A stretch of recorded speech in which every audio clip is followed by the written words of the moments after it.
வாழ்க இசைவுடன், வாழ்க நிறைவுடன். அனைவருக்கும் அகம்கனிந்த வணக்கங்கள்.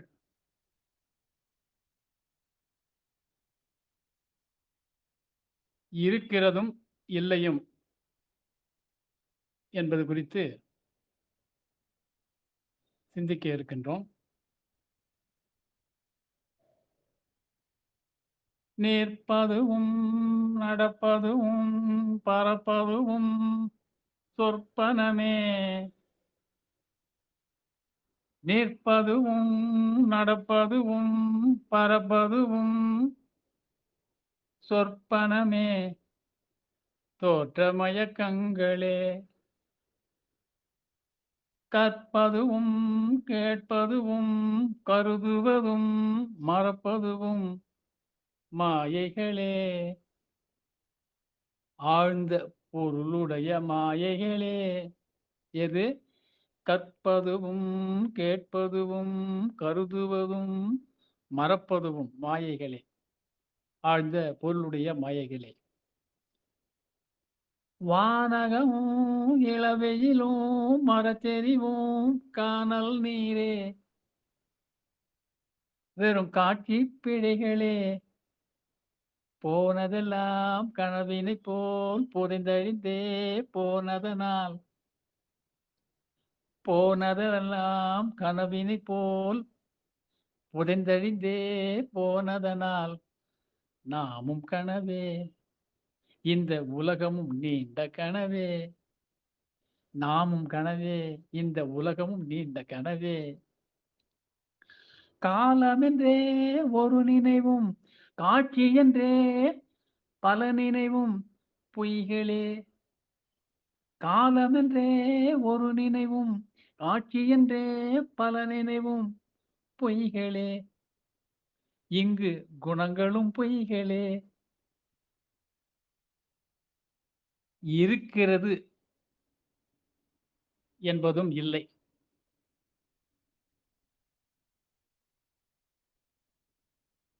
இல்லை என்பதும் இருக்கிறது. அதாவது நம்முடைய வாழ்க்கையில இருக்கிறது என்பதும், இல்லை என்பதும் நம் வாழ்க்கை என்னும் தொடர் வண்டியின் தவிர்க்க இயலாத இணையான தண்டவாளங்கள். இந்த இருக்கிறது என்பதும், இல்லை என்பதும் நம்முடைய வாழ்க்கை எனும் பறவையின் 2 சிறகுகள். இந்த இருக்கிறது, இல்லை என்பவை இரண்டும் நாணயத்தின் தவிர்க்க இயலாத 2 பக்கங்கள். இருக்கிறது, இல்லை இவை இரண்டுமே நம்ம வாழ்க்கை படகின் 2 துடுப்புகள்.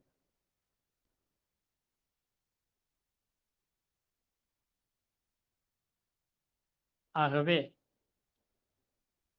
இது நம்முடைய தினசரியின் வாழ்க்கை இயல்பு. வாழ்க்கையின் இதுவே உண்மை கருத்து. இன்பமாக, மகிழ்ச்சியாக, வளமாக வாழ இந்த இல்லை, இருக்கிறது என்பதனுடைய பல்வேறு உருவ அளவுகளை, அதன் பரிமாண கருத்துக்களை புரிந்து வாழும் தவம் இருக்கிறோம்.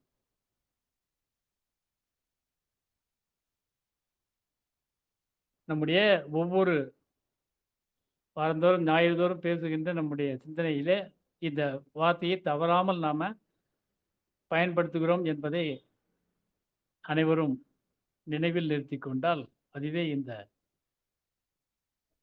சிந்தனை அரங்கின் பயனுடையதாக இருக்கும். என்னன்னா, தவம் இருக்கிறோம் என்ற வார்த்தை ஒவ்வொரு அமர்விலும் நாம் இதை நினைவுபடுத்திக் கொள்கின்றோம். ஏனென்றால், நாம் இப்போது பேசுவது வெறும் பேச்சல்ல. இதை கேட்பவர்கள் அனைவரும் வெறுமனே கேட்கவில்லை. இங்கே பேசுவது பேச்சுத்தவம், மறுமுனையில் கேட்டுக்கொண்டிருப்பது கேட்கும் தவம். ஆக தவம் இல்லாத ஒரு செயல் உலகில் கிடையவே கிடையாது. அந்த உணர்வோட இதை உள்வாங்குவோம். ஆழ்ந்து கூர்ந்து நுண்மான் நுழைபுலன் அறிவுடன் மன ஓர்மையுடன் உணர்ந்து வாழ்வை அனுபவிக்கும் தவம் இருக்கிறோம். அந்த ஒவ்வொரு அசைவையும் நம்ம என்ன காலை விழித்தது முதல் இரவு படுக்கும் போய் நம்முடைய ஒவ்வொரு அசைவுகளையும் உணர்ந்து அனுபவிக்கும் தவம். எனவே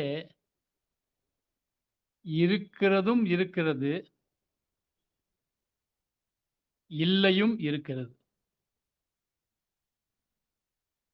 அது என்ன இருக்கிறது? அது எது இல்ல? இருக்கிறதும் இருக்கிறது, இல்லையும் இருக்கிறது. அதாவது மகிழ்ச்சி இருக்கிறது. ஆனால் அதை அனுபவிக்கும் மனமில்லாமையும் இருக்கிறது. இல்லையும் இருக்கிறது, இருக்கிறதும் இல்லை.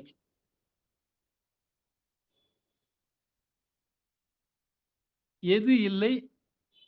எது இருக்கிறதில்லை? அமைதியில்லா மனமும் இருக்கிறது. அமைதியின்மையும் இல்லாமல் இல்லை.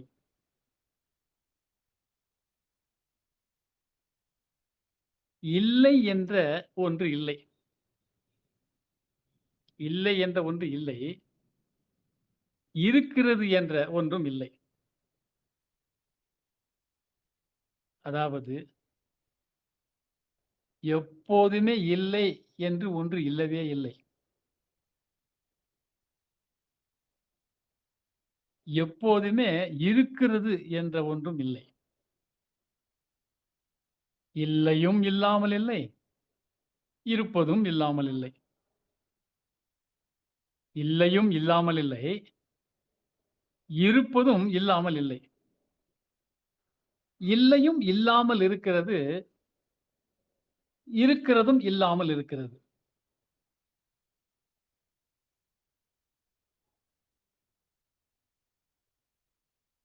இல்லை இருப்பதில்லை. இருப்பதும் இருப்பதில்லை. இல்லாமல் இருக்கிறதும் இருக்கிறது. இருக்கிறதும் இல்லாமல் இருக்கிறது. இல்லை இல்லாமலும் இருக்கிறது. இருக்கிறது இல்லாமலும் இருக்கிறது.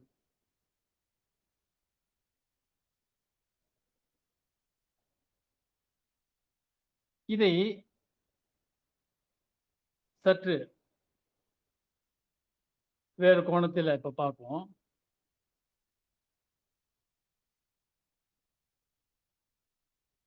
பரமசிவன் கழுத்திலிருந்து பாம்பு கேட்டது. கருடா சௌக்கியமா? பரமசிவன் கழுத்தில் இருந்த பாம்பு கேட்டது. கருடா சௌக்கியமா? யாரும் இருக்கும் இடத்தில் இருந்து கொண்டால் எல்லாம் சௌக்கியமே. கருடன் சொன்னது. யாரும் இருக்கும் இடத்தில் இருந்து கொண்டால் எல்லாம் சௌக்கியமே.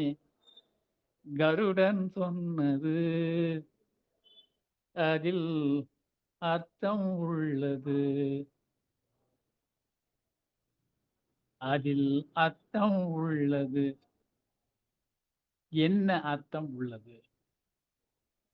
அதில் என்ன அர்த்தம் உள்ளது? அர்த்தத்தை அலசி, ஆய்ந்து, அறிந்து இன்புறலாம் இப்போது. பரமசிவன் கழுத்திலிருந்து பாம்பு கேட்டது.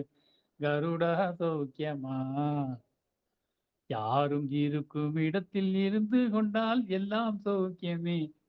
கருடன் சொன்னது அதில் அர்த்தம் உள்ளது. இந்த பாட்டை பலமுறை கேட்டிருப்போம். அந்த கதையில், இசையில் பரவசம் அடைந்திருப்போம். இப்ப நம்முடைய சிந்தனைக்கு இந்த பாட்டு எந்த விதத்துல இருக்கிறதுன்னு பார்ப்போம். இருக்கிறதும், இல்லையும். இந்த பாட்டு சொல்லக்கூடிய ஒவ்வொரு வார்த்தையும் இப்ப நாம உட்பொருளை உணர்ந்து பார்க்கும் பொழுது, நமக்கு கிடைக்கக்கூடிய விளக்கம் என்னன்னு பார்த்தோம்னா, பரமசிவம் அப்படின்னா, நாம் நமக்கு இதுவரை நாம கேள்விப்பட்டது, பார்த்தது எல்லாம் என்னன்னு பார்த்தோம்னா, ஒரு உருவமாக பார்க்கிறோம். எப்படி பார்க்கிறோம்? இடுப்பில ஒரு ஆடை, மேலாடை கிடையாது. தலையில ஜடாமுடி, பிறை நிலா, கங்கை, கழுத்தில பாம்பு. அந்த படங்கள், அந்த படம், அதுல இருக்கிற ஒவ்வொன்றும் எதை குறிக்கிறது? நம்ம எதோ மேலோட்டமா பார்த்து பெரியவங்க சொன்னாங்க. சரி. அப்படியே ஏன், என்ன, எப்படி, என்ன, என்னன்னு நம்ம உட்பொருளை உணர்ந்தோமா? இல்லையான்னு தெரியல. நமக்கு இந்த தலைப்புக்கு கிடைக்கிற விளக்கம் என்ன அதுல வந்து பார்த்தோம்னா, பரமசிவம் என்றால் ஆழ்ந்த அமைதியில்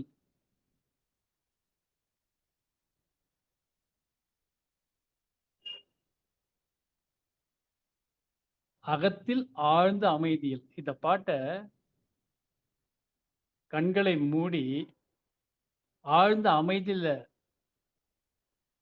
பாடினோம் என்று சொன்னால், அப்பொழுது இந்த விளக்கங்கள் கிடைக்கும். பரம என்றால் அதைவிட ஒரு உயர்ந்த நிலையோ அல்லது தாழ்ந்த நிலையோ கிடையாது. அப்படிப்பட்ட ஒரு இடம்.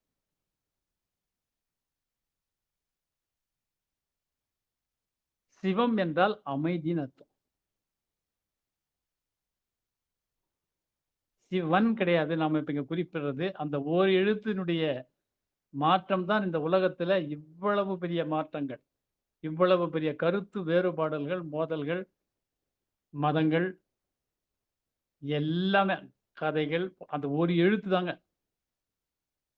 அந்த ஓர் எழுத்தினால வந்த இதுதான்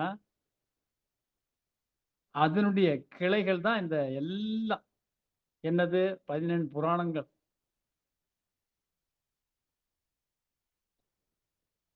வேதங்கள்.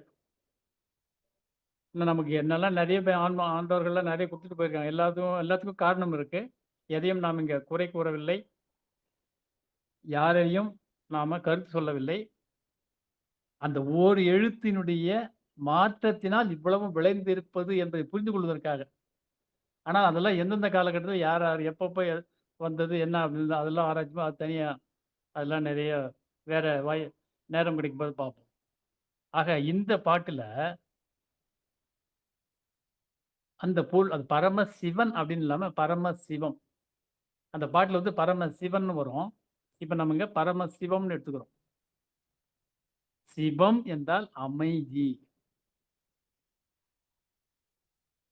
ஆழ்ந்த அமைதியில்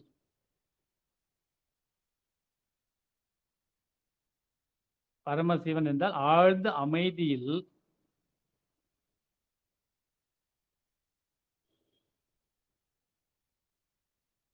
இருந்து கொண்டு எங்கிருந்து கேட்குது? பரமசிவம் கழுத்தில் என்றால் என்ன அப்டின்னா, நமக்கு அந்த காலத்துல இந்த ஊடுதுளை, நுண்கருவி அதெல்லாம் எதுவும் இல்லாமையால, ஒன்று பாட்டுல சொல்லிட்டாங்க, அல்லது படத்துல சொல்லிட்டாங்க. அப்ப அவங்களால கண்டவர் விட்டிலர் என்று நாம ஏற்கனவே கேள்விப்பட்டிருப்போம். ஆன்மீகத்துல ஒரு முக்கியமான வார்த்தை. என்னன்னா, அந்த முந்தையோர்கள் இறைநிலையை முழுதுணர்ந்த போதிலும் மொழிவதற்கு உவமையின்றி இருந்ததால, அந்த நாள் அந்தந்த காலத்தில் வாழ்ந்த மக்களின் மனநிலைக்கு ஏற்ப, புரிதலுக்கு ஏற்ப இந்த மாரிய கருத்துக்களையும், விளக்கங்களையும், படங்களையும் குடுத்துட்டு போனாங்க. அதனால அந்த கழுத்து அப்படின்றத அந்த நம்ம தொண்டைக்கு உள்ள அப்படின்னு எடுத்துக்கணும். இதெல்லாம் வந்து ஆழ்ந்த அ நுட்பமான விளக்கங்கள். இதெல்லாம் வந்து கடந்த 65 ஆண்டுகளாக அடியேன் கேட்ட, பெற்ற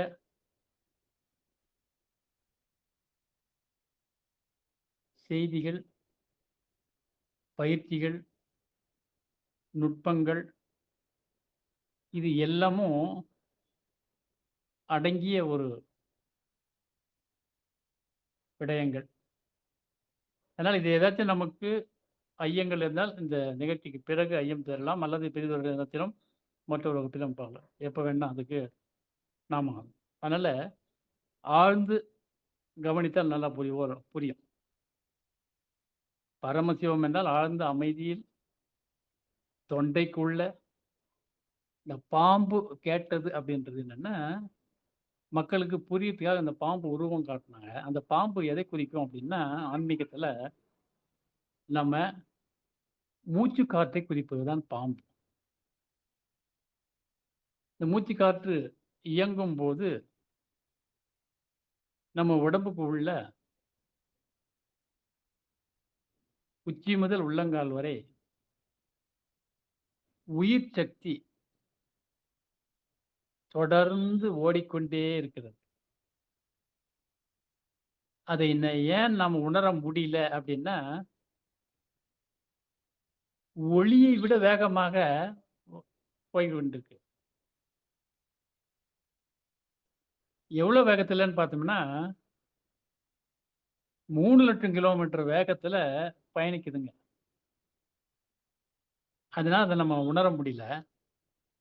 அப்படி ஓடிக்கொண்டிருக்கும் உயிர் சக்தியின் விளைவாக, நாம இந்த உலகப் பொருட்களில், உயிர்களில், சூழல்களில், உறவுகளில் இன்ப துன்பங்களை அனுபவிக்கும் அந்த தன்முனைப்புல,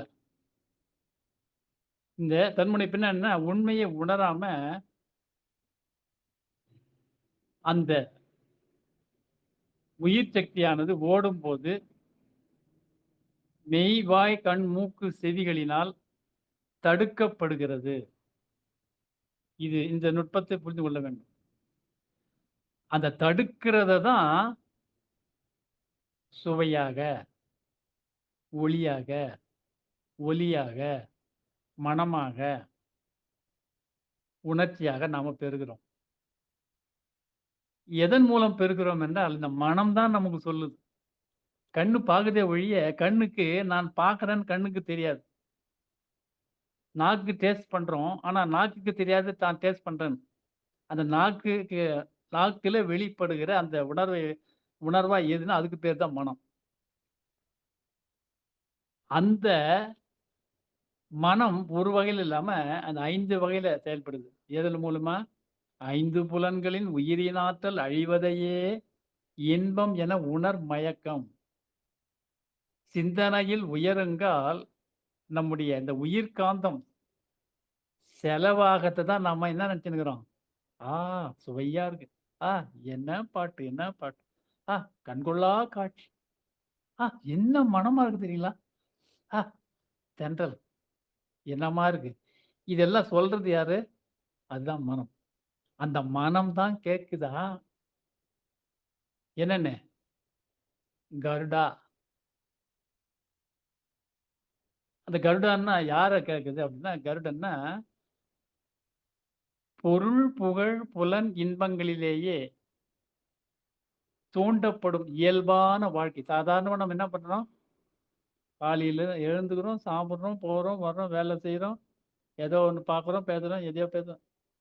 தேடிச் சோறு நிதம் தின்று, பல சின்னஞ்சிறு கதைகள் பேசி, பலர் வாடச்சில செயல்கள் செய்து, நாளை கூடிக்கிழப் பருவம் எய்தி, கொடுங்கீற்றுக்கு இறையெனப் பின் மாய்ந்து விடுவது. இதுதான் நம்ம இயல்பான வாழ்க்கையா இருக்கு. அந்த இயல்பு வாழ்க்கையில இருக்கிற அந்த புலன்கள், புலன் வாழ்க்கை தான் கருடன். அப்போ "சௌக்கியமா?" அப்படின்னு கேட்குது அப்படின்னா என்ன அர்த்தம்னா, "நலமா?" அப்படின்னு சொல்லுவோம். நான் நான் வழக்கமா என்ன சொல்லுவோம்னா, "சௌக்கியமான்னா" ஏதோ என்ன பொருளில கேட்குறாங்கன்னா, "நலமா?" அப்படின்னுவாங்க. ஆனால் அந்த ஒரு வார்த்தையில அடங்கல அந்த அந்த நலமான்ற வார்த்தையில அடங்கல சௌக்கியம். சௌ என்றால் அறிவு, ஐக்கியமான்னா அதோட இசைவா இருக்கிறோமா? அறிவுடன் ஐக்கியமா? ஏன்னா, அறிவோடு ஐக்கியமா இருந்தா தான் நம்மால உள்ளதை உள்ளபடி உணர்ந்து, உணர்ந்தால் மட்டும் போதாது, அதை மறவாமல் நம்ம மெய், வாய், கண், மூக்கு, செவிகளில இந்த உலக இன்பங்களை அனுபவிக்கும்போது, ஒரு அளவு முறையுடன் நலமாக, இன்பமாக வாழுகின்ற மெய்யறிவோடு இசைந்திருக்கிறோமா? அப்படின்னு கேட்கிற கேள்வி அது. சௌக்கியமான்னா என்னன்னா, அந்த சௌக்கியமான்ற ஒரு வார்த்தையில இவ்வளவும் இணைந்திருக்குங்க. அப்போ அதுக்கு பதில் சொல்லுது இது கருடன். அந்த கருடன் என்றது இங்க என்னன்னா, நம்முடைய அறிவு. இங்க மனம் வேற, அறிவு வேறங்க. அறிவு என்பது இந்த மனம் சொல்றது சரியா, தவறான்னு முடிவு செய்யறதுக்கு பேரு மனம். அத சித்தம் அப்படின்னும் சொல்லுவாங்க. அது மேலோட்டமா நம்ம உணர்றது மனம். டேஸ்ட்டா இருக்குது. சுவையா இருக்கு. மணமா இருக்கு. நல்லா இதமா இருக்கு. இல்ல இது என்ன ரொம்ப சலிப்பா இருக்கு. அப்படின்னு சொல்ற அந்த மனது, அது சொல்றது சரியா, தவறான்னு சொல்றது தான் அந்த அறிவு. அதுல ஐயறிவு இருக்கு, மெய்யறிவு இருக்கு. ஐயறிவு என்பது இந்த புலன்கள் தொடர்பு கொள்ளும்போது, அதிலேயே ஆழ்ந்து எப்படி ஆழ்ந்து? புலன்கள் ஏன் தொடர்பு கொள்ளுது? பசிக்குது, பசி துன்பத்த தாங்க முடியல. தாங்க முடியலன்னா என்ன அர்த்தம்? கண்ணு இருளுது, நடை தளருது, வயிற்று ஏதோ பிசையுது. ஐயா! இப்படியெல்லாம் வருமா?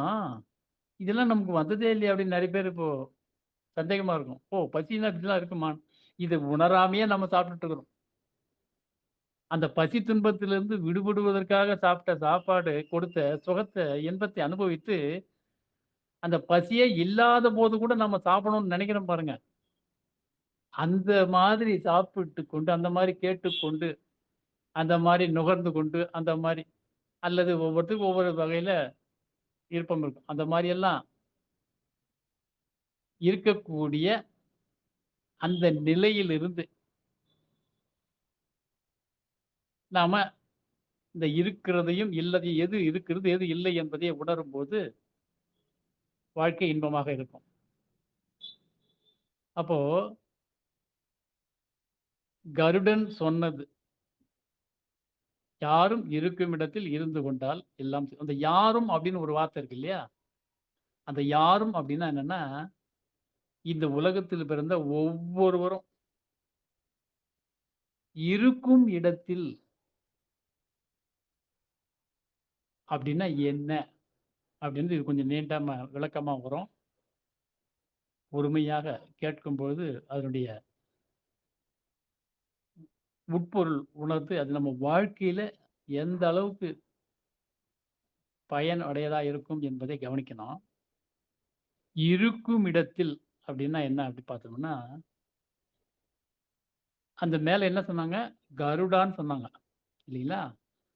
ஏன் கருடனா? அந்த இடத்துல கருடனுடைய அந்த வார்த்தைக்கு என்ன? முக்கியத்துவம் அப்டின்னா, பறவைகளிலேயே இந்த உயிர் வாழினங்கள்ல 84,00,000 இது இருக்குன்னு சொல்றாங்க. ஜீவன்.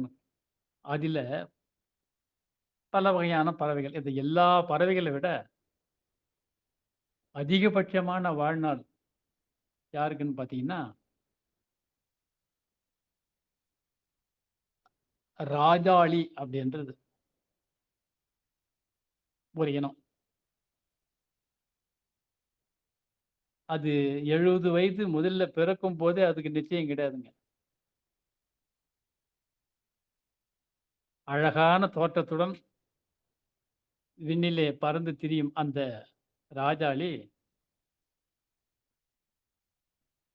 அதுக்கு முன் பருவத்தில அதுக்கு என்ன பேருன்னா, 30, 40 வயசு வரைக்கும் அதுக்கு பருந்துன்னு பேரு. அந்த பருந்தாக இருக்கும் பொழுது, ஒரு 40 வயது ஆகும்போது அதுக்கு பலவீனமாக உணரத் தோன்றும் அதுக்கு. அது எப்படி அது உணருது அப்படின்னா, கொஞ்சம் கொஞ்சமா அதனுடைய சிறகுகள்லாம் வந்து கனமாக ஆரம்பிக்கும். அசைக்கவே முடியாது. அதோட ஒண்ணொன்னா உதிரும். அந்த அலகு இருக்கு இல்லையா? தன்னுடைய இரையை பல கிலோமீட்டர் உயரத்தில பறந்து கொண்டு, ஒரே முயற்சியில் வந்து தன்னுடைய இரை எடுக்கக்கூடிய திறன் வாய்ந்த கண் பார்வை, கூர்மையான பார்வை வந்து அந்த இரையை பற்றி தில்லுகின்ற அந்த அலகுகள்லாம் உறுதி இழந்துரும். கீழ் நோக்கி வளைந்திடும். கால் நகங்களும் வளைஞ்சு வலுவிழந்து போயிடும். அவற்றால பறக்கவோ, வேட்டையாடவோ, உணவு உண்ணவோ முடியாது. இப்போ இந்த நிலையில அதுக்கு 2 வாய்ப்புகள். என்ன? இப்படி ஆயிடுச்சே! என்ன பண்றது? சரி அப்படின்னு உயிரை விடலாம். அல்லது எதிர்நீச்சல் அடித்து வாழ்க்கை போராட்டத்தில வெற்றி பெறலாம்.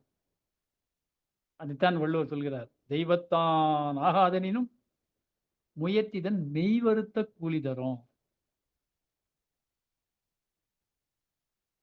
அதுல இந்த பருந்துகள் வந்து ரொம்ப வியப்பா இருக்குங்க. நமக்கு இந்த வகுப்பெல்லாம் தேவைப்படுது. இந்த மாரி தன்னம்பிக்கையும், உண்மையை உள்ளபடி புரிந்து கொள்வதற்கும். அவைகள்லாம் இயல்பாகவே தன்னம்பிக்கை எடுத்து 2வது முடிவை ஏத்துக்குது. என்ன? மீண்டும் புதுவாழ்வு பெறுவோம். எப்படி? இந்த பாட்டுல ஏன் கருடனை முன்னிறுத்துகிறார்கள் என்பதற்காக இந்த விளக்கம். அதிலிருந்து நமக்கு கிடைக்கக்கூடிய செய்தி என்ன? தனது 40வது வயதில வலுவிழந்து வருவதை உணர்ந்து கொள்ளும் பருந்து என்ன பண்ணும்னா, பாதுகாப்பா ஒரு மலை உச்சிக்கு போய் தனிமையா உட்காந்துரும். உட்கார்ந்துட்டு சும்மா இருக்காது. துன்பமான ஒரு வேலைய செய்ய ஆரம்பிக்கும். என்னன்னா, தனது அலகை கூர் மழுங்கிச்சு. அந்த அலக வச்சுன்னு ஒண்ணும் பண்ண முடியாது. அப்ப என்ன எதுக்கு அது? அப்படின்ட்டு அந்த கூர்மையான அந்த அந்த பாறையில அதனுடைய அந்த மழுங்கிய அலகை வந்து குத்தி, குத்தி, குத்தி மோதி, மோதி, மோதி, மோதி உடைச்சிக்கும். அப்படி உடைக்க உடனே என்ன ஆகும்னா, இப்ப நம்ம நகம் வந்து வெட்டுனா வளருது. இல்ல ஏதாச்சும் அடிபட்டு நகம் பாதிப்பாயிட்டு முழுசா பாதி பாதி என்ன ஆகுங்க, அந்த நகம் வந்துட்டுதுன்னா, மறுபடியும் ஒரு புதுசா நகம் முளைக்கும் இல்லைங்களா? அதுபோல புதிதா அலகு அங்க முளைச்சிரும். எதுக்காகன்னா, அந்த அலகைக் கொண்டு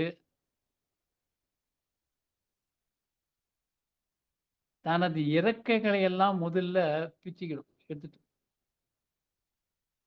பாருங்க. ஏன்னா அந்த இறகெல்லாம் எடை அதிகமா இருக்கு இல்லைங்களா?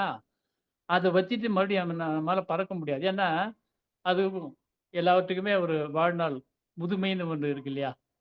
அதனால என்ன பண்ணும்னா, தன்னுடைய இறகை தானே ஒண்ணொன்னா வேதனையோடவே அனுபவித்துக்கினே பிடுங்கி, பிடுங்கி, பிடுங்கி எரிஞ்சிரும்.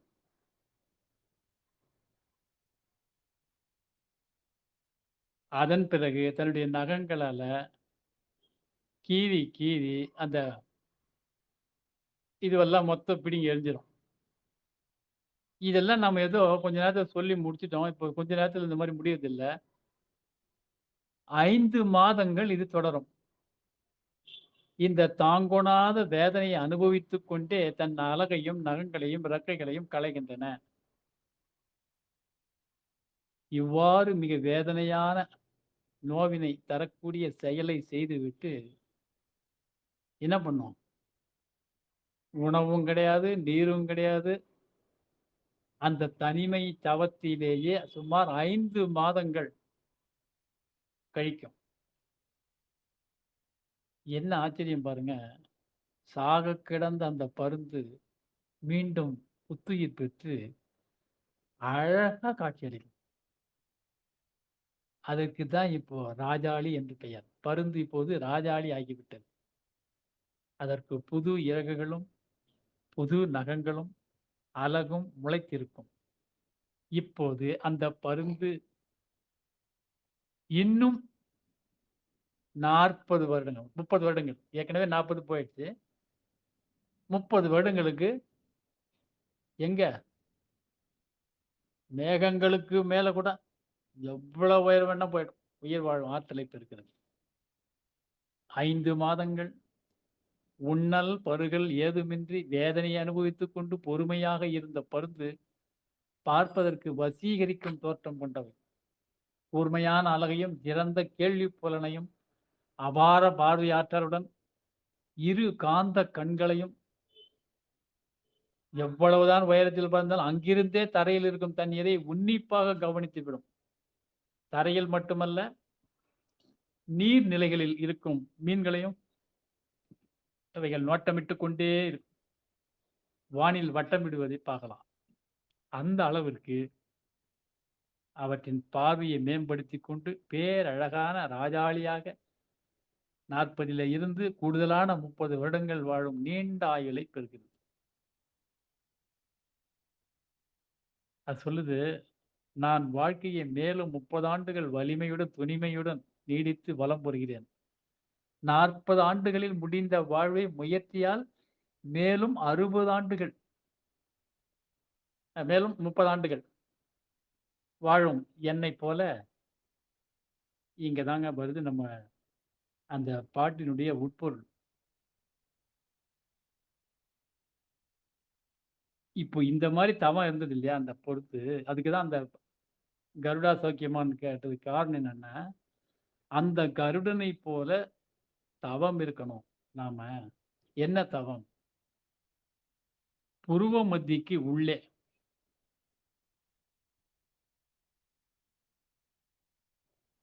பொட்டு வைக்கிறோம் இல்லைங்களா? அந்த இடத்திலிருந்து உள்ள ஒரு 2 விரல் கோடு தூரம் உள்ள. நம்ம எல்லாம் என்ன நினைக்கிறோம்? புருவ மத்தின்னா மேல பொட்டு வைக்கிறோம் அந்த இடம் தான். அந்த இடத்துக்கு உள்ள 2 விரல் அளவு உள்ள. அதுக்கு பேரு முச்சந்தி. நம்ம அறிவியல்ல தலைமை சுரப்பி என்று சொல்லக்கூடிய பிட்யூட்டரி சுரப்பி இருக்குங்க. அந்த இடத்துல அது எங்க இருக்கு அப்படின்னு பார்த்தோம்னா, உச்சிக்கு கீழ. பயிற்சியில நாளடைவில இன்னொரு புள்ளி இருக்கு. அந்த பிட்யூட்டரிக்கு மேல, உச்சிக்கு கீழ, அந்த உச்சியிலிருந்து 2 விரல் கீழ, அதுக்கு பேரு என்ன அப்படின்னா, இறைவாயிலின் நுழைவாயில். நம்ம அறிவியல்ல பீனியல் சுரப்பி என்று சொல்வார்கள். அந்த இடத்துல. அந்த இடத்துக்கு பயிற்சியின் மூலமாக தொண்டையிலிருந்து கழுத்திலிருந்து நாங்க பாட்டு வந்தது இல்லையா? அத இப்படி எடுத்துக்கிறோம். என்ன பொருள் நமக்கு? தொண்டையிலிருந்து அண்ணாக்கிற்கு மேலே பயணிக்குது. அதுதான் அந்த பாம்பாக நமக்கு குறியீடு வச்சிருக்காங்க. அப்போ யாரும் இருக்கும் இடத்தில் என்றால், அந்த தொண்டையில் இருந்து உள்ள பயணித்துக் கொண்டு, இருந்து என்றால் என்ற அந்த ஒரு வார்த்தை. இருந்து, இருந்தும், இருப்பதும், இல்லையும்னு பார்த்தோம் இல்லைங்களா? அந்த இருந்துன்றதுக்கு என்ன அர்த்தம் அப்படின்னு பார்த்தோம்னா, பொறுமையுடன். பொறுமைன்னா, அதுக்கு பொறுமைக்கும் ஒரு எல்லை உண்டு. என் பொறுமைய சோதிக்காத. என் பேச்ச அப்புறம் நானே கேட்க மாட்டேன். இந்த மாரியெல்லாம் நகைச்சுவையெல்லாம் பேசுவாங்க மக்கள். "அகழ்வாரைத் தாங்கும் நிலம் போல தம்மை இகழ்வாரைப் பொறுத்தல் நலம்" என்று சொல்வாரு. நிலம் தன்னை தோன்றவனையே தாங்கிக்கிட்டு இருக்காமாம். அதுபோல அந்த பொறுமையும், ஒரு நொடியும் மறக்காம, விலகாம கவனித்தவாறு எத கவனிக்கணும்? அந்த மூச்சு நம்ம உள்ள போறது வர்றத கவனிக்க. இதுக்கெல்லாம் பயிற்சி இருக்குங்க. தேவைப்படுபவர்கள் தொடர்பு கொண்டால், அல்லது இந்த குழுவிலேயே கூட ஒரு நேரத்தை ஒதுக்கினா நம்ம பயிற்சி எல்லாம் பண்ணலாம். ஏன்னா இது பேசிட்டு அப்படியே விட்டுட்டோம்னா, இந்த வகுப்பினுடைய பலன் நமக்கு கிடைக்காது. தேவைப்படுபவர்கள் அதற்கும் நம்ம வாய்ப்பு இருந்தால் பார்க்கலாம். அந்த இருந்து என்றால் என்ன அர்த்தம்னா, அதிகாலை விழித்தது முதல், இப்ப இனிமேல் வர்றதெல்லாம் ரொம்ப நுட்பமா நீங்க கவனிச்சீங்கன்னா, ரொம்ப எளிதில் இதுல நாம இந்த அனுபவத்தை பெறலாம். இத பேசிட்டு நல்லா இருந்தது, கை தட்டிட்டு ஐயா சொன்னாரு அப்படின்னு போகக்கூடாது. அதிகாலை விழித்தது முதல், முன்னிரவு தூங்கும் வரை. நாம சொல்றது வந்து 11, 12 மணிக்கு எல்லாம் ஒரு 1 மணி எல்லாம் மூச்சு இருக்குது. அது அப்படி அல்ல. அப்பல்லாம் தூக்கத்துக்கு சொல்லல. இரவு 9 மணிக்கு. அதிகாலை என்பது 5 மணிக்குள்ள. ஆக இன்னொரு முறை நாம் வைக்க வேண்டியது, யாரும் இருக்கும் இடத்தில் இருந்து கொண்டால், இருந்து என்பதற்கு அதிகாலை விழித்தது முதல் இரவு முன்னிரவு தூங்கும் நான் இரவுன்னு சொல்றது இல்ல. முன்னிரவுன்னு சொல்லியிருக்கேன். என்னன்னா 9 மணி அது அர்த்தம். அந்த முன்னிரவு தூங்குற வரைக்கும், நமது ஒவ்வொரு அசைவிலும் காலையில கண்ணு முழிச்சோமா, கண்ணு முழிக்கிறதுக்கு முன்னே, விழித்துக் கொண்டோம்ன்ற நினைவு வரும் இல்லைங்களா? அப்பதிலிருந்து ஒவ்வொரு கணமும், ஒவ்வொரு அசைவிலும், ஒவ்வொரு எண்ணம், சொல், செயலிலும் அதாவது விழித்தவுடன் தாமதிக்காமல் வேறு எந்த சிந்தனையும் இன்றி, ஐயோ! பொழுது வந்துருச்சா? இன்னும் கொஞ்ச நேரம் தூங்கலாமா மணி? அதெல்லாம் இல்லாம, மன ஓர்மையுடன் நம்முடைய தவத்தை துவங்குகிறோம். "என்னய்யா இப்பதான் எழுந்தேன் அதுக்குள்ளவா தவமா? இன்னும் குளிக்கல, பல்லு தேய்க்கல, ட்ரெஸ் மாத்தல." தவத்திற்கு இவைகள் எல்லாம் அவசியம் இல்லை. ஒவ்வொன்றையுமே நம்ம தவமா செய்றோம். என்னன்னா, முதல் வேலை காலை கடன் கழித்தல். அதையே நாம் தவமா செய்ய போறோம். அதையே தவம்ன்னும்போது, அத முடிச்சுட்டு அப்புறம் தவம் என்ன இருக்கு? அது எல்லாமே தவம் தான். நம்ம அடுத்தது என்னென்ன பண்ண போறோம்? எல்லாமே தவம் தான். இது அடிப்படையான முதல் தவம். என்ன தவம்? காலை கடன் கழிக்கும். காலை கடன் கழிக்கும் தவம் இருந்து, என்னங்க நான் இதுவரைக்கும் கேள்விப்படாததுங்க. என்னங்க நீங்க அப்படின்னு சொல்றீங்களா? அது எப்படின்னு சொல்றேன். அருவருப்பின்றி முகம் சுளிக்காமல்,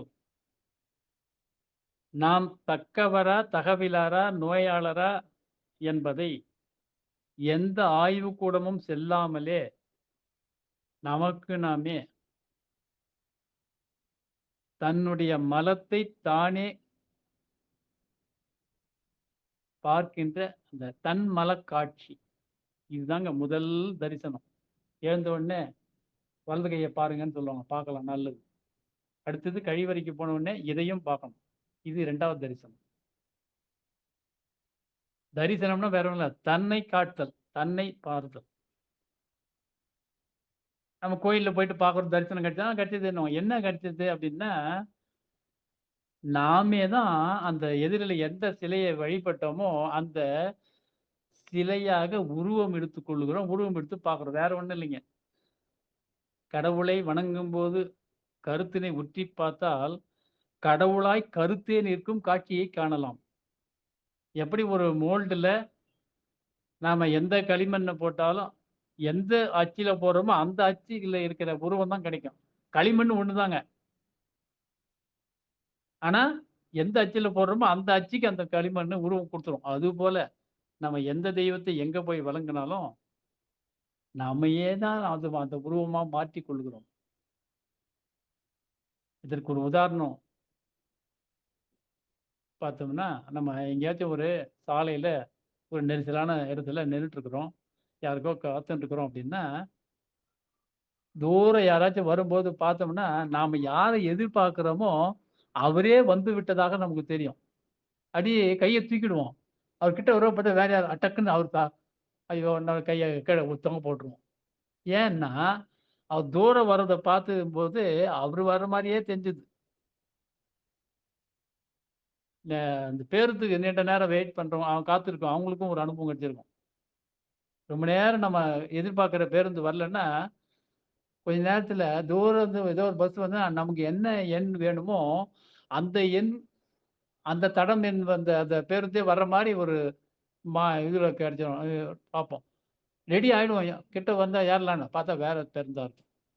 அதுபோல நாமளயே தான் நாம அந்த உருவத்த எடுத்து பார்க்குறோம். எந்த உருவத்த யாரெல்லாம் சாப்பிட்டா, எந்த சாமிய கும்பிட்டாலும், நாமே அதுவாக மாறி உருவெடுத்து நம்மை நாமே வணங்கிக் கொண்டிருக்கிறோம். அதுதான் தரிசனம். அதுபோல தன்னுடைய மலத்தை தரிசிக்க வேண்டும். ஏன்னா, அதுல கடுகு உடையாம வந்திருக்கா? பருப்பு உடையாம வந்திருக்கா? இதெல்லாம் பார்க்கணும். அப்பதான் நம்ம ஒழுங்கா சாப்பிட்டோமா? செரிச்சு வந்திருக்கா? செரிக்காம வந்திருக்கா? இன்னும் நெறைய இருக்குங்க. அது அது வேறொரு வகுப்புல பார்ப்போம். அதனுடைய இதெல்லாம். முதல் தவம் தன்மல காட்சி. சிறுநீர் கழிக்கிறோம்னா, அந்த சிறுநீர் அது என்ன நிறத்துல இருக்கு? அது என்ன வெப்பத்துல போகுது? எந்த வெப்பநிலையில போகுது? இந்த மாரிலாம் இதெல்லாம். அது மட்டும் கிடையாது. போன உடனே நம்ம கழுவணும் இல்லைங்களா? தூய்மை செய்யும்போது, அந்த தண்ணீய பயன்படுத்துறோம்ல, அந்த தண்ணிக்கு ஒரு நன்றி உணர்வு தான். பயன்படுத்தி தூய்மை செய்தல். இதுதாங்க தவம். தவம் என்பது இதுதான்.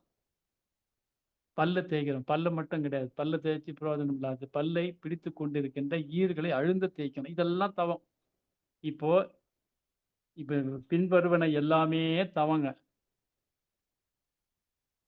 பல்லு தூய்மை, ஈறு அழுந்த தேய்த்தல், குளித்தல், துவைத்தல், உலர்த்தல், சுவை நீர்கள் ஏதேனும் இருந்தால் அதையும் சுவைத்து அருந்துதல். அது அருந்தும்போது அதுக்கு ஒரு நன்றி உணர்வோட, எத பயன்படுத்துறோமோ, எங்கெங்க சோப்பு பயன்படுத்துறோமோ அதுக்கு ஒரு நன்றி. அதுபோல உழைத்தல், பேசுதல், கேட்டல், சமைத்தல், சமைத்து யாருக்காச்சும் உதவுதல், நாம உண்ணல், பயணித்தல், அந்த பயணத்துல இருக்கிற அந்த வாகனத்துக்கு நன்றி. இந்த மாதிரி எதையும் எதையும் தன்வயமுடன் செய்யறதுக்கு பேர் தான் தவம். ஓய்வு எடுக்கிறோமா? ஓய்வு எடுக்கும்போது படுத்துட்டு தூக்கம் வரலன்னு எதையாச்சும் நினைச்சுட்டு இருக்கக்கூடாது. உடலே உணர்வாக, உணர்வே உடலாக. அந்த உடல்ல இருக்கிற எல்லா உறுப்புகளுக்கும் நன்றி உணர்வுடன். உரங்கள் என ஒவ்வொரு எண்ணம், சொல், செயலாற்றி யாரும் இருக்கும் இடத்தில் இருந்து கொண்டால் இருக்கும்னா, என்னெல்லாம் பண்றோமோ நாம அதிகாலை எழுந்து படுக்கிற வரைக்கும். இருக்கும் இடத்தில் இருந்து கொண்டால்னா, தன்வயமாக இருந்து கொண்டால், எல்லாம் சௌக்கியமே வரும் இல்லையா? எல்லாம்ன்னா என்ன? நம்ம வாழ்நாள் முழுவதும் எல்லாம் சௌக்கியமே அப்படின்னா, அந்த சௌக்கியத்துல என்னெல்லாம் அடக்கம்? அறிவோடு ஐக்கியமான்னு கேட்டோம் சொன்னோம் இல்லைங்களா? அந்த அறிவோடு ஐக்கியமா இருந்தா என்ன கிடைக்கும் அப்படின்னா, தரம் மிக்க செயலாற்றல், நோய் தடுப்பாற்றல் மிக்க, நோய் தீர்க்கும் நன்றி உணர்வுடன், கடமை உணர்வுடன், அளவான, நேர்மையான, உழைப்பாற்றல் மிக்க உயிர் வளமுடன் நம்ம என்ன நினைக்கிறோம்? உடம்பு நல்லாக்கணும்னு சொல்றோம். யாராச்சும் உயிர் வளம்ன்னா என்னன்னு தெரியும் சொல்றாங்களா? கிடையாது. ஏன்னா உயிர் உள்ள ஓடிட்டு இருக்கிறது யாருக்கும் தெரியல. ஏன்னா அது வேகமா ஓடிட்டு இருக்கு. ஏன் அது தெரியலன்னா வேகமா ஓடிட்டு இருக்கிறதுனால. உடல் நலம் எனும் இன்பமும், மன விரிவு என்ற நன்றி உணர்வு, மன்னிப்பு, மனநிறைவு, நிபந்தனையற்ற அன்புடன், நேயமுடன் நேயம்னா உயிர் கருணை. யாருக்கும் துன்பம் விளைக்காமல் எண்ணம், சொல், செயலால் எனக்கோ, எவருக்கோ, மண் உடலுக்கோ, மதிக்கோ, இப்போதோ, பிறகோ துன்பம் விளைவிக்காமல் உலக இயல்போடு ஒட்டி வாழ்தலுக்கு பேரு தான் நேயம். பிறர் துன்பம் நீங்க உதவுதல் என்ற மகிழ்ச்சியுடன் ஒருத்தருக்கு ஒரு உதவி செய்து பாருங்க. அவங்க மகிழும்போது அத பார்த்தா நமக்கு கிடைக்கக்கூடிய மகிழ்ச்சிக்கு வேற ஈடே கிடையாது. புறச்சூழல்களில் மயங்காமல், தோற்றங்களில் மயங்காமல், ஏமாற்றாமல், விளைவறிந்த விழிப்புணர்வுடன் வாழ்ந்து,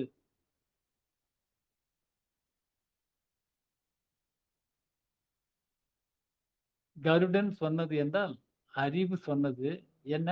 அதில் அர்த்தம் உள்ளது. என்ன அர்த்தம்? வாழ்க்கைக்கு தேவை பொருள். வாழ்க்கைக்கு பொருள் தேவைதான். ஆனால் வாழ்வதிலும் பொருள் தேவை அல்லவா? எனவே வாழ்க்கையை பொருளுடையதாக்கும் தவம் இருக்கிறோம். ஏதோ வந்தோம், போனோம் அப்டின்னா, நமக்கும் மத்தவங்களுக்கும் வித்தியாசம் இருக்காது. அப்ப தவம்னா என்ன? இன்பம் நம்மை விட்டு பிரியாத, நிரந்தரமாக, ஒவ்வொரு நொடியும் ஆனந்தமாக, அதுக்கு பேர் தான் நித்தியானந்தம். பிரியாத இன்பம்னா என்ன? பேரின்பம். பெரிய இன்பம் இல்ல. பிரியா இன்பம். நிரந்தர இன்பம். வாழ்கிறோம் இசைவுடன், வாழ்கிறோம் நிறைவுடன். வாசியில் வசித்து, வாட்டத்தை நசித்து, வாழ்வை ரசித்து, மகிழ்வித்து மகிழும் தவம் இருக்கிறோம்.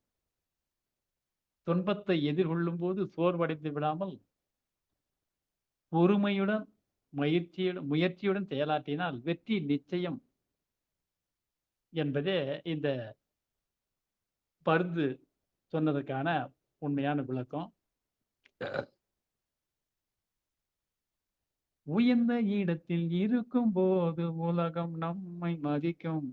நம் நிலைமை கொஞ்சம் இறங்கி வந்தால் நிழலும் கூட மிதிக்கும். இந்த இடத்துல உயர்ந்த என்றால் அறிவு நுட்பம், உழைப்பு, மனவளம், செல்வாக்கு, சொல்வாக்கு உயர்ந்து நாம இருக்கும்போது உலகம் நம்மை மதிக்கும்.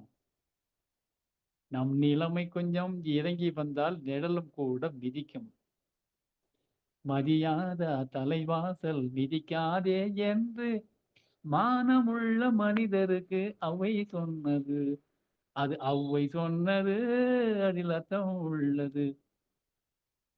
வண்டி ஓட சக்கரங்கள் 2 மட்டும் வேண்டும். அந்த 2ல் ஒன்று சிறியதென்றால் எந்த வண்டி ஓடும்? இசைவாக, அளவோடு, முறையோடு, எண்ணும், உழைக்கும், உதவும், உண்ணும், உறவாடும் தவம் இருக்கிறோம். இசைவாக, அளவோடு, முறையோடு, எண்ணும், உழைக்கும், உதவும், உண்ணும், உறவாடும் தவம் இருக்கிறோம். நலமும் நாமும், வளமும் நாமும், இன்பமும் நாமும், மகிழ்ச்சியும் நாமும் சேர்ந்து இருப்போம். எப்படி? நிலவு வானம் போலே இவையோடு வெல்வாழ்வில் நிம்மதியாய் வாழும் தவம் இருக்கிறோம். இது கருடன் சொன்னது, இதில் அர்த்தம் உள்ளது. பரமசிவன் கழுத்திலிருந்து பாம்பு கேட்டது கருடா சௌக்கியமா? யாரும் இருக்கும் இடத்தில் இருந்து கொண்டால் எல்லாம் சௌக்கியமே. கருடன் சொன்னது அதில் அர்த்தம் உள்ளது. அனைவருக்கும் அகம்கனிந்த கோடான கோடி நன்றிகள். இதுகாறும் பொறுமை காத்தமைக்கும். இப்ப இந்த சிந்தனை உரையிலே ஏதேனும் குறைகள் இருந்தால் மன்னித்து அருளுங்கள். மாற்று கருத்துக்கள் இருந்தாலும் பகிரலாம். வாழ்க இசையுடன், வாழ்க நினைவுடன். ஏரி, குளம், கிணறு, ஆறு எல்லாம் நிரம்பி வழிக, மாறி அளவாய் பொழிக, மக்கள் வளமாய் வாழ்க. அறிவுக்கு வணக்கம், அறவோர்க்கு வணக்கம், அறத்திற்கு வணக்கம். வேளாண்மை செழிக்கட்டும், தொழில் வளம் பெருகட்டும், நிர்வாகம் சீரடையட்டும், உலக அமைதி ஓங்கட்டும். வையமெல்லாம் வாழட்டும், வாழ்க்கை வளம் காத்தினிதாய் வளரட்டும் மெய்யறிவு, வாழ்க்கை இன்பம் துய்த்தலிலே. உய்யமை பொருள் நாட்டம் உலகெங்கும் மக்களிடம் ஓங்குக மேலோங்குக நம் உள்ளமெல்லாம் ஒன்றுபட. அனைவருக்கும் நன்றி, நன்றி, நன்றி. நிறைவு.